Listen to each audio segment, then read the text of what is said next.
It's a slippery slope for me because I'm still estranged. Yeah, I'm sorry. Yeah. I think it's one of the hardest, most painful things to go through as a parent. It's like having a child die, but they're still alive and they're untouchable. And so many parents don't want to talk about it. So it's really hard for me because I want to be the voice and I want to help, but I don't want her to get upset. Yeah, and that's really admirable of you. And I know in my heart, like I could feel it, like she's gonna come back.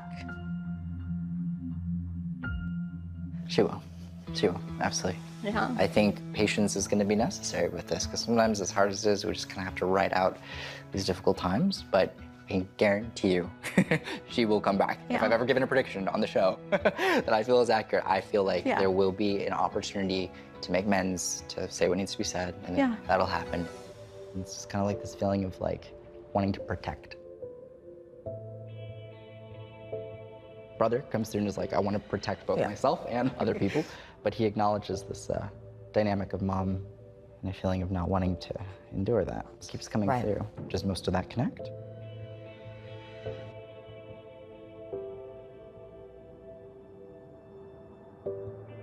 Yes. Gotcha. I'm trying to connect with this though.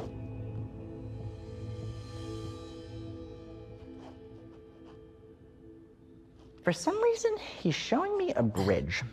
He's putting this in relation to the passing, and this just keeps coming through, and I don't know why. It feels like a bridge between like one city to another city, and it just keeps coming through.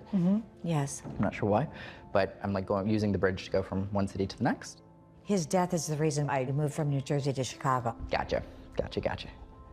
I do believe that it was the universe, that something extraordinary needed to happen to get me out of what would certainly be my death if I continued to live with my mother in that space. He felt kind of like things, he keeps showing me not fair. It didn't feel like he had a fair shot at life. Yeah. I felt like from his perspective, from the get-go, that the cards were dealt for him were just not fair. Yeah, not fair. And he gets that. And the amount of love that comes through for you is intense. I hope my makeup artist used waterproof mascara. Me too. Did he? I'm sweating. Like, what's going on? It's gonna drip down my face. Gregory, I'll kill you.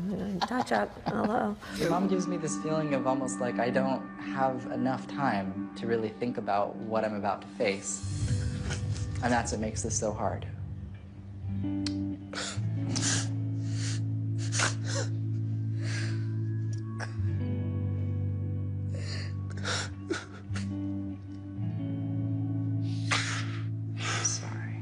I want you to know that when she comes through, the connection that she has to you on the other side is so close. And no matter what time wasn't able to be spent in the physical world, she comes through so connected to you and in such a young, lively, kind of beautiful way. And that's how she wanted to be remembered. But I want you to know that she's resolved with her passing. Yeah, she shouldn't have died. Died too early. Infection after a procedure. We're not happy the way the procedure went. And then she had a complication. Then he eventually succumbed to an infection in the hospital after 30 days. Wasn't ready to die. Zero. Didn't expect this to happen. She was afraid to have the surgery. Didn't expect this. She got rolled in the operating room. It was like, oh, it'll be no big deal. She'll be fine. And a complication happened in surgery. And then they came out and said, yeah, your mom may not make it. She's bleeding a lot. She's probably gonna die. Just like that.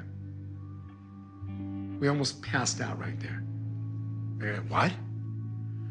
And then the next 30, 31 days was an emotional roller coaster, and she died. Well, it still haunts us to this day. And I'm blaming myself sometimes, thinking, well, if I was there, if I would have spoke to the doctor and would have said this, would she still be living today? And then at the end, knowing that this was in the hospital and this is her blood, it's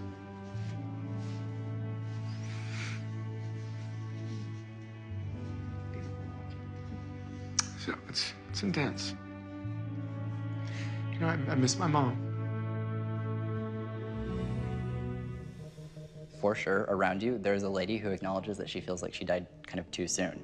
The thing is that she feels like she at least got to reach middle age, or at least got to kind of reach around that time frame. And she's like, I got to this point. It's not like I died in my 20s, but I didn't die in my 80s. The feeling that comes through with this, technically, it was more of a feeling of like, when it comes to getting the news of my passing, I feel like not everyone at one point was kind of around or had the opportunity to say goodbye. So when we hear, it's almost like, oh my God, this is a surprise or a shock, because it's almost like I would want to be holding her hand in the moment that she passed. Oh my gosh, that's crazy. She's having me acknowledge a reference to a battle. She's having me talk about the last 6 months of her life, and then she's having me refer to spreading. She has me refer to 4 girls that I need to highlight, but I can't even breathe. Where would the 4 girls be total? There's 4 of them. Awesome, great. From her perspective, the feeling is like, I think I'm ready to go. I just am not ready to leave my family. And the feeling is, from her perspective, like, This is crazy. when I pass, I'm not gonna be worrying about myself because I'm worried about my girls. And she goes, Oh my gosh, you're so sad, my girl. yeah. Oh my gosh. She's saying, my girls, my girls, my girls. And then she's like, Oh my I'm okay when I gosh. transition, but I'm worried about my girls. I want to make sure my girls are going to be fine. And she is having me acknowledge that there's a feeling of, at the time of her passing, the reason why I want to emphasize this feeling of kind of suddenness is because I don't feel like everybody got to actually My be there sister in that moment. My sister didn't get to say goodbye. I didn't.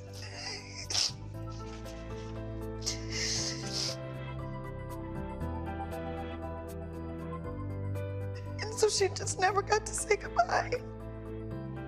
Because she was away in college. Right. I'm sorry. Oh, all good. You said my girl. Yeah.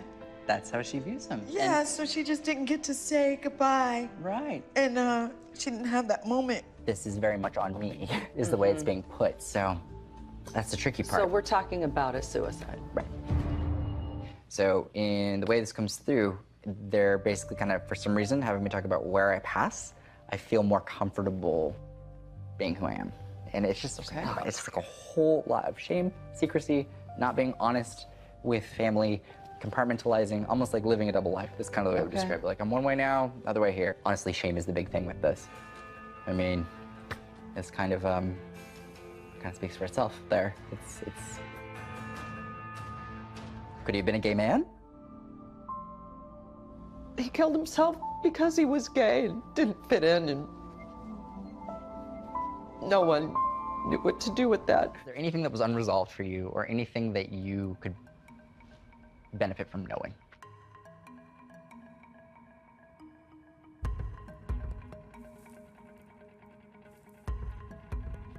What does she think of my husband?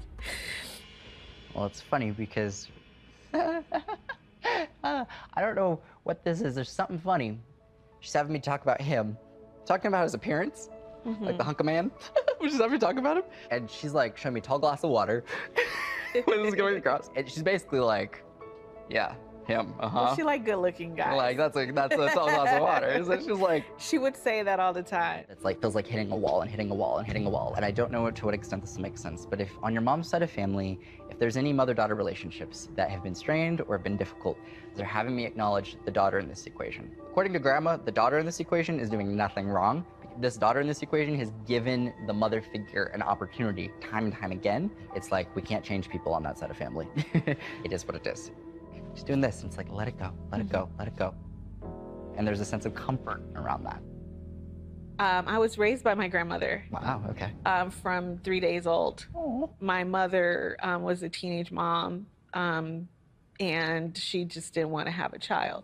And I was always chasing that relationship with my mother. They're having me talk about her starting over. And that's really the only way I can describe it. They're basically having me talk about her feeling insecure because of her age and where she's at. And there's something with this, as odd as this sounds. It's not about career. Yeah. It's not about career. Like, I'm not focused on career. I'm actually more focused on her, where she's at her age. Obviously, she's still young, but there's this feeling of trying to plan the future and feeling that she's behind in some way. Yeah. Liberty has just been going through a rough patch. And it was weird because I don't want to, I don't want to breach her confidence. If she was here, she may want to say it or she may not. So I think as her sisters and as her family, we all try to help her move past it and become the person she's supposed to be. And They're needing to let her know, like, no, this is good. Like, the best is yet to come. You need to be able to get all this stuff from the past out so that you can focus I towards gotta the text future. her this right now. And that it's worth the effort. Should I call her? Yeah. Hello, Liberty speaking. Hi, Lib. Hi. I'm just gonna put you on the phone Hi. to Tyler. Is that all right? Yeah, sure. Yeah. Okay. Hi, Lib. This is Tyler. Hi, how are you? Oh, doing great. I'm just sitting here with your sister having a good old time. There was a message that came through for you, and I just wanted to deliver it to you firsthand because it seems like it was pretty important.